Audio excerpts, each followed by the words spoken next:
Good morning बच्चों। आज हम आपके हिंदी व्याकरण के चौथे पाठ को पढ़ने जा रहे हैं, जिसका शीर्षक है संधि। सबसे पहले बच्चों हम ये जानेंगे कि संधि क्या है। तो दो वर्णों के पारस्परिक मेल से, वर्ण का मतलब भी आप समझते हैं अक्षर, तो वर्णों के आपस में मेल से जो परिवर्तन होता है या विकार उत्पन्न होता है उसे संधि कहा जाता है। संधि विच्छेद किसे कहते हैं? तो जब संधि युक्त पदों को अलग अलग किया जाता है, मतलब एक जो शब्द होता है उसका जब संधि विच्छेद करते हैं तो संधि युक्त पदों को अलग अलग करते हैं, तो उसे हम कहते हैं संधि विच्छेद। जैसे कि एग्जाम्पल के लिए देवेंद्र और अतीव आपकी पुस्तक में भी दिया हुआ है।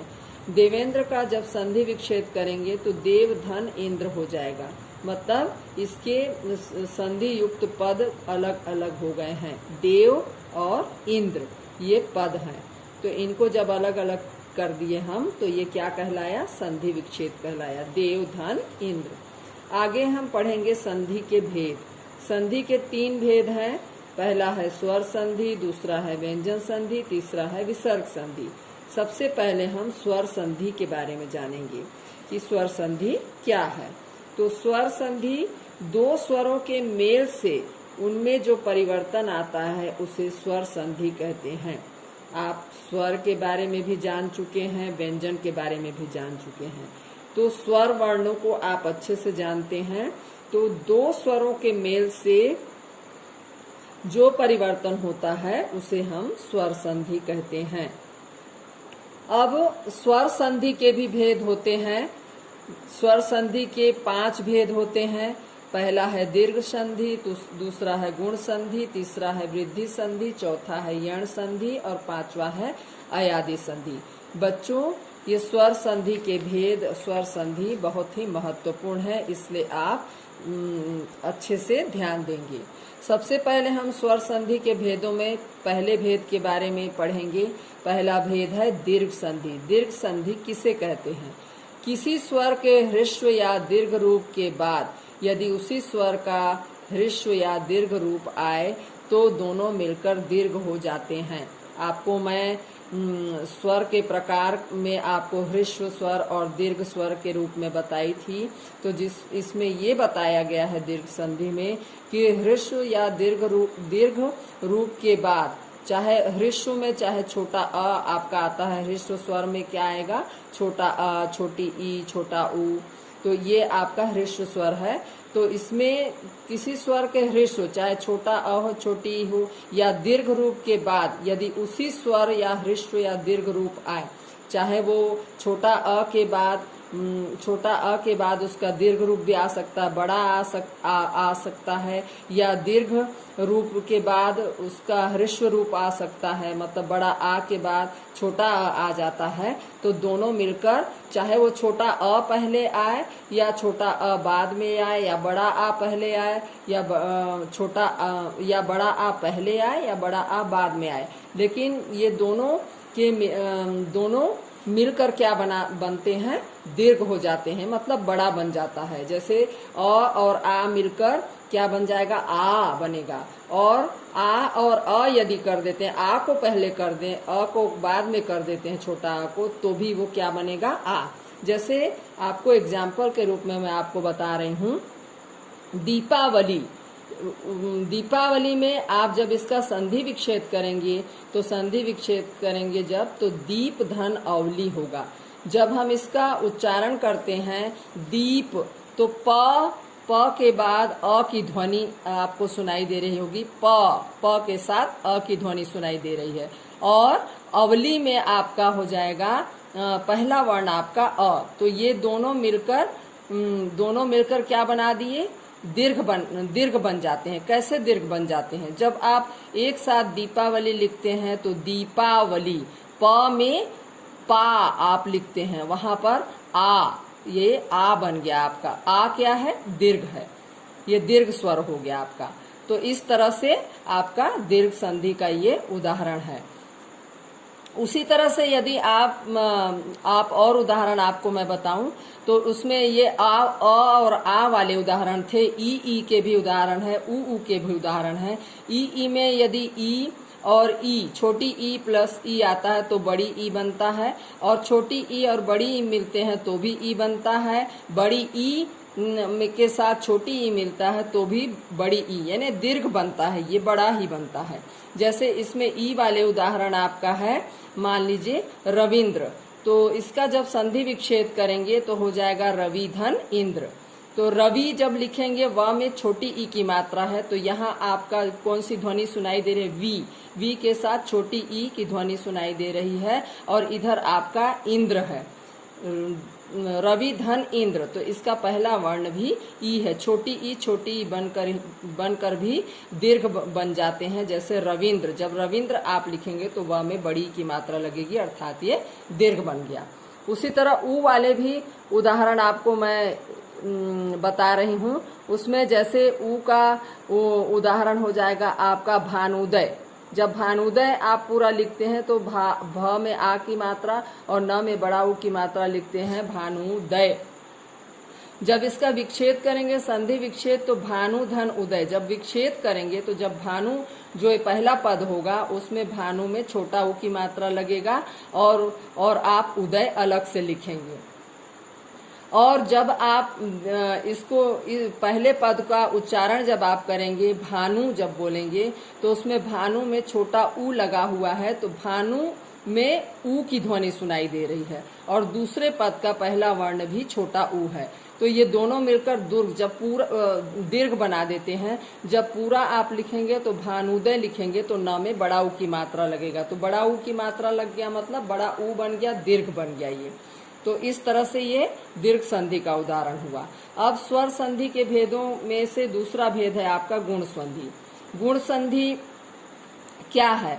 जब अ अथवा आ का संयोग, अ या आ का मिलना किससे होता है? संयोग होता है ई, छोटी ई बड़ी ई, छोटा ऊ बड़ा ऊ तथा री से होता है, तो क्या बनता है? तो क्रमशः क्या बन जाता है ये? यदि अ और आ के साथ छोटी ई का संयोग होता है या बड़ी ई का संयोग होता है, तो उसमें वो परिवर्तित होकर क्या बन जाता है? ए बनता है। और यदि अ या आ के साथ ऊ का संयोग होता है तो वो ओ बनता है, और अ आ के साथ यदि री का संयोग होता है तो वो अर बन जाता है। अब इसको मैं उदाहरण के द्वारा आपको समझाना चाहूंगी। जैसे अ और आ के साथ ई जुड़ता है तो ये ए कैसे बनता है, आप ध्यान दीजिएगा। जैसे एग्जाम्पल के लिए नरेंद्र, जब इसका संधि विच्छेद करेंगे तो नर धन इंद्र। अब आप इसमें पहला पद हो गया आपका नर। नर में जब आप उच्चारण करेंगे नर, र के साथ अ की ध्वनि सुनाई दे रही है, और इधर आपके दूसरे पद का पहला वर्ण हो गया इंद्र, इंद्र यानी छोटी ई। तो यहाँ पर नर के साथ जो ध्वनि अ सुनाई दे रही है वो अ, और इधर दूसरे पद का छोटी ई बनकर क्या बन गया? ए। जब हम नरेंद्र लिखते हैं तो र में ए की मात्रा लगाते हैं, तो ये ए बना। तो आपको ये समझ में आ गया होगा। उसके बाद अ के साथ ई के उदाहरण के अलावा अब अ और आ के साथ ऊ का उदाहरण मैं आपको बताना चाहूंगी, जिसमें जैसे एग्जाम्पल के लिए परोपकार में जब परोपकार का जब हम संधि विच्छेद करेंगे तो पर धन उपकार होगा, और जब पहले पद का पर का हम उच्चारण करेंगे तो पर र के साथ अ की ध्वनि सुनाई दे रही, पर मतलब र के साथ अ की ध्वनि सुनाई दे रही, और दूसरा पद जो आपका धन उपकार जो मैंने बताया उसमें आपका पहला जो वर्ण है वो है ऊ। तो अ के साथ ऊ मिलकर क्या बन गया? ओ। उसमें मैं आपको बताई भी थी। परोपकार जब पूरा लिखेंगे तो परोपकार लिखेंगे आप, और र में किसकी मात्रा लगाएंगे? ओ की मात्रा लगाएंगे। तो यहाँ पर ये दोनों का संयोग हुआ, अ और ऊ का संयोग हुआ, तो क्या बन गया? ओ बन गया। इसी तरह से री का अ के साथ री का संयोग होने पर अर बनता है। इसका भी एक उदाहरण मैं आपको बताना चाहूंगी। जैसे महर्षि, महर्षि का जब आप संधि विच्छेद करेंगे तो हो जाएगा महाधन ऋषि। अब जो पहला पद है उसमें महा जो लिखा है ह में आ, इससे आपको आ की ध्वनि सुनाई दे रही, महा आ की ध्वनि सुनाई दे रही। और दूसरे पद में ऋषि लिखा हुआ है, पहला वर्ण आपका री हो गया। तो आ और री मिलकर क्या बन गया? अर बन गया। कैसे बन गया ये उच्चारण करेंगे तो आप ध्यान देंगे अर उच्चारण में आ रहा या नहीं। जैसे महर्षि, हम लोग बोलते हैं महर्षि, तो मह ह के बाद अर ध्वनि सुनाई देती है। तो ये आपका आ और री मिलकर हो गया आपका अर। ये आप समझ गए होंगे। तीसरा जो है स्वर संधि का के भेद में से जो तीसरा भेद है वो है वृद्धि संधि। अब वृद्धि संधि में क्या होता है? जब अ और आ, अभी तक आप ध्यान देंगे, अभी तक जो हम लोग पढ़े दीर्घ संधि गुण संधि, उसमें जो शुरू में आपके बताया गया है कि अ और आ के बाद ही अन्य वर्णों का संयोग हुआ है उसमें, तो और स्वर का ही संयोग हुआ है, क्योंकि ये स्वर संधि के भेद है। तो वृद्धि संधि में भी अभी तीसरा ये भेद हुआ आपका, इसमें भी अ आ के साथ ही अन्य स्वरों का मेल हुआ है इसमें। तो आप ध्यान देंगे वृद्धि संधि क्या है? जब अ अथवा आ का ए और ए से मेल होता है, ए एडी का ए न का आप पढ़ते हैं ना, तो ये ए और ए का मेल होता है तो ए बनता है। मतलब चाहे ए का मेल हो, अ या आ का ए से मेल हो या ए से मेल हो, ये दोनों के संयोग से क्या बनता है? ये ए ही बनता है। और जब अ आ का ओ और औ से मेल होता है, चाहे ओ से मेल हो या संयोग हो उसका, चाहे वो औ से हो, लेकिन वो क्या बनेगा? औ बनेगा। औ, इस मेल को क्या कहते हैं? वृद्धि संधि कहते हैं। इसका भी उदाहरण मैं आपको बताना चाहूंगी। जैसे सदैव, सदैव में आप संधि विच्छेद करेंगे जब सदैव का, तो यहाँ पर हो जाएगा सदाधन एव। जब आप पहले पद का उच्चारण करेंगे सदा, तो द में आ हो गया पहला, ये सदा में आपका आ ध्वनि सुनाई दे रही है। उसके बाद दूसरे पद का पहला वर्ण है ए, तो आ और ए मिलकर क्या हो गया? ए हो गया। सदैव जब पूरा लिखेंगे हम लोग तो। उसी प्रकार ओ वाला उदाहरण आपको बताना चाहूंगी, जिसमें जैसे दिया है महौज, महौज या जलौद, जो भी हो, ये आप दोनों में से कोई सा भी उदाहरण समझ सकते हैं। इसमें इसका जब संधि विच्छेद करेंगे तो महाधन ओज, महौज का हो जाएगा महाधन ओज। तो महा ह के बाद आपको आ ध्वनि सुनाई दे रही है और दूसरे पद का पहला वर्ण है ओ, तो आ और ओ मिलकर क्या हो जाएगा? औ। चाहे ओम ओ जुड़ का संयोग हो, चाहे औ का संयोग हो, लेकिन होगा वो औ ही बनेगा वो। इसी तरह से आपका अब आपका स्वर संधि के जो भेद है उसमें से चौथे भेद पे हम लोग आते हैं। चौथा भेद है यण संधि। अभी तक आप तीन स्वर संधि के तीन भेदों के बारे में आप जाने, जिसमें शुरू में सब में अ और आ के बाद ही वर्णों का संयोग हुआ था, स्वरों का संयोग हुआ था। लेकिन अब यहाँ पे परिवर्तन हो गया है। यहाँ पे यण संधि में ई उ तथा री से परे असमान स्वर का मेल होने पर यण संधि होती है। यहाँ पर सब में अ और आ, वृद्धि संधि में भी अ और आ के बाद स्वर जुड़ का संयोग हुआ था, गुण संधि में भी, दीर्घ संधि में भी। लेकिन यण संधि में ई और उ यानी छोटी ई बड़ी ई, छोटा ऊ बड़ा ऊ तथा री से अलग असमान स्वर का जब मेल होता है तो उसको कहते हैं यण संधि। इसका उदाहरण आप ध्यान देंगे, जैसे यद्यपि का संधि विच्छेद करेंगे तो हो जाएगा यदि धन अपि। अब यदि आप कैसे लिखेंगे? द में छोटी की मात्रा होगा, तो इसमें यदि में जब आप उच्चारण करेंगे यदि, तो छोटी ई मतलब ध्वनि सुनाई दे रही है, और दूसरे पद में अपि आप इसका संधि विच्छेद किए हैं तो पहला वर्ण हो जाएगा अ। तो यहाँ पर हो जाएगा ई धन अ, मिलकर क्या हो जाएगा, यद्यपि। तो ये हो गया यण संधि का उदाहरण। उसी तरह से आपका यू का उदाहरण भी आपको बताना चाहूंगी। इसमें ई के साथ ऊ यदि जुड़ता है, संयोग होता है उसका, तो यू बन जाता है। जैसे ई और अ बनकर यद्यपि में य बन गया, उसी तरह ई धन ऊ मिलकर क्या बन जाएगा, यू बन जाएगा। तो इसका उदाहरण है जैसे उपर्युक्त। जब हम एक साथ लिखते हैं तो उपर्युक्त कैसे लिखते हैं ये आपको मालूम है, और आपके हिंदी विषय में हमें ये शब्द आता ही रहता है।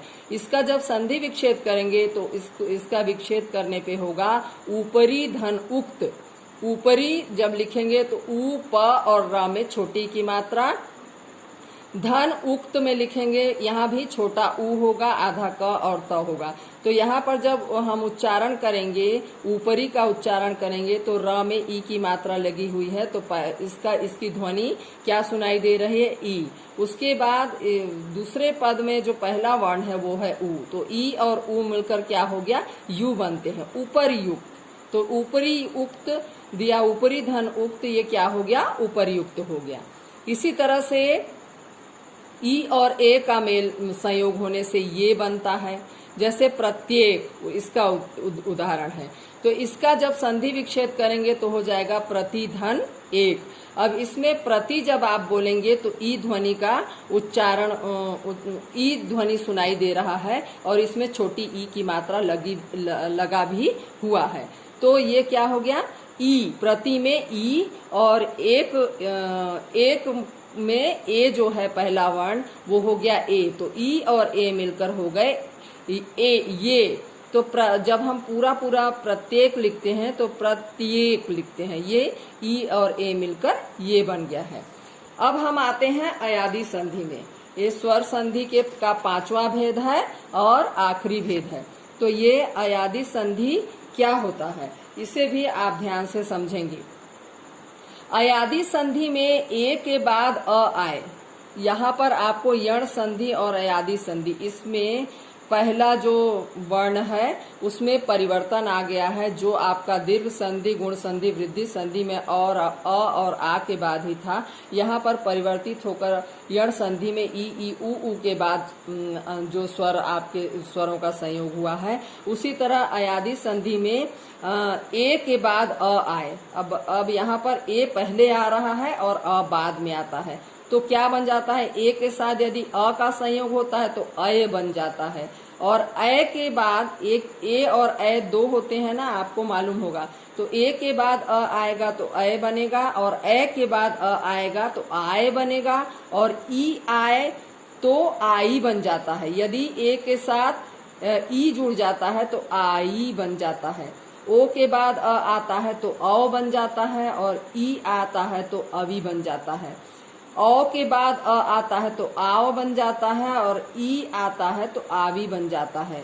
ऊ आता है तो आऊ बन जाता है। अब इसका उदाहरण भी दिया हुआ है, जिसमें ए और अ मिलकर अय कैसे बने। ए के बाद जब अ का संयोग होता है तो अय बन जाता है, ऐसा आपके अयादी संधि में बताया गया है।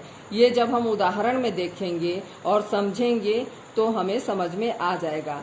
जैसे कि नयन, नयन का जब संधि विच्छेद करेंगे तो ने धन अन होता है। नयन का संधि विच्छेद होता है ने धन अन। अब आप देखिए, पहला जो पद हो गया या वर्ण पहला हो गया वो है ने। जब ने हम बोलते हैं तो उसमें ए की मात्रा भी लगी होगी और ए की ध्वनि भी सुनाई दे रही है। तो ए और दूसरे पद का जो पहला वर्ण है वो अ है। ए और अ मिलकर क्या बन गया, आपका अय बन गया। तो जब हम उच्चारण करते हैं नयन, नयन, तो न के बाद अ भी आ रहा है, य भी सुनाई दे रहा आपको, है ना, ध्वनि। तो ये आपका हो गया अयादी संधि का उदाहरण। इसी तरह से ए के साथ जब ई आता है तो आई कैसे बनता है। जैसे गायिका, गायिका का एग्जाम्पल है आपका, उसको आप संधि विच्छेद जब करेंगे गायिका का तो होगा गय धन इका। गय धन इका मतलब ग में डबल मात्रा होगी अय की मात्रा, तो ये होगा गय धन इका, मतलब ए होगा वो आपका। तो ए धन ई मिलकर कैसे क्या बन जाता है आई। गायिका का जब हम संधि विच्छेद करेंगे तो गय का जब उच्चारण करेंगे तो उसमें ए ध्वनि सुनाई दे रही, और दूसरे में इका है, ये इका में पहला वर्ण ई है, ये दोनों मिलकर आई बना। और जब हम गायिका का उच्चारण करते हैं तो गायिका, ग के बाद आ भी सुनाई दे रहा आपको उच्चारण में, और ई भी सुनाई दे रहा, तो गायिका हो गया ये। इसी तरह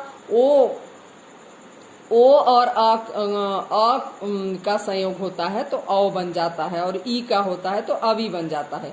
जब ओ और अ का संयोग होता है तो औ कैसे बनता है, ये आपका उदाहरण दिया हुआ है। जैसे शब्द है पवन, पवन का जब संधि विच्छेद करेंगे तो इसका संधि विच्छेद करने पे होगा पो धन अन। तो इसमें पो दिया है, जब पो का उच्चारण हम करते हैं तो ओ ध्वनि सुनाई दे रही, और अन में पहला वर्ण अ है, तो ओ और अ मिलकर बन गया क्या अव।